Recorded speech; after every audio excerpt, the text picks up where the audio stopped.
भारत की स्वतंत्रता की यात्रा। नमस्कार दोस्तों, मैं किशन आप सभी का स्वागत करता हूँ। ग्रीक गुरूज के एक और इंटरेस्टिंग वीडियो में बने रहिए हमारे साथ। चलिए शुरू करते हैं।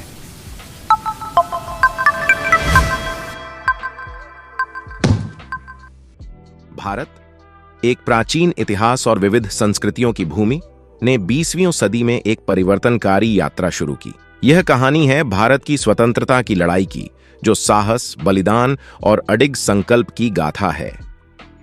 करीब 2 शताब्दियों तक भारत ब्रिटिश उपनिवेशी शासन के अधीन था। ब्रिटिश ईस्ट इंडिया कंपनी ने 1600 के दशक में अपने कदम जमाए, लेकिन 19वीं सदी के मध्य तक ब्रिटिश नियंत्रण पूरी तरह से स्थापित हो गया था। उपनिवेशी शासन के प्रभाव गहरे थे। आर्थिक शोषण, सांस्कृतिक दमन और सामाजिक विभाजन। फिर भी इन कठिनाइयों के बीच एक प्रतिरोध की भावना आकार लेने लगी थी। 19वीं और 20वीं सदी की शुरुआत में दादा भाई नौरोजी और बाल गंगाधर तिलक जैसे नेताओं ने स्वशासन की मांग उठाई। भारतीय राष्ट्रीय कांग्रेस, जो 1835 में स्थापित हुई, स्वतंत्रता संघर्ष का मुख्य केंद्र बन गई। मोड़ तब आया जब मोहनदास करमचंद गांधी ने प्रवेश किया। गांधी जी ने अहिंसा और सत्याग्रह के सिद्धांत के साथ स्वतंत्रता आंदोलन को नया रूप दिया। उनकी नेतृत्व ने लाखों लोगों को एक साझा लक्ष्य के तहत एकजुट किया। 1920-22 का असहयोग आंदोलन ब्रिटिश संस्थाओं का समर्थन वापस लेने का आह्वान था।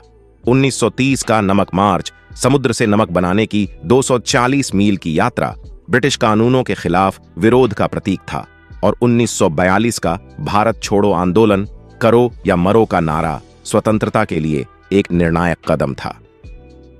इन आंदोलनों का सामना सख्त दमन से हुआ, लेकिन इनसे भी एक राष्ट्र को संजीवनी मिली। भारतीय जनता की दृढ़ता को कुचला नहीं जा सकता था। हालांकि परिणाम काफी कठोर थे। द्वितीय विश्व युद्ध ने ब्रिटिश साम्राज्य के पतन को गति दी।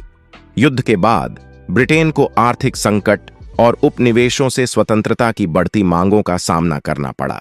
1945 में चुनी गई लेबर सरकार क्लेमेंट एटली के नेतृत्व में भारत की स्वतंत्रता की अपरिहार्यता को स्वीकार कर लिया।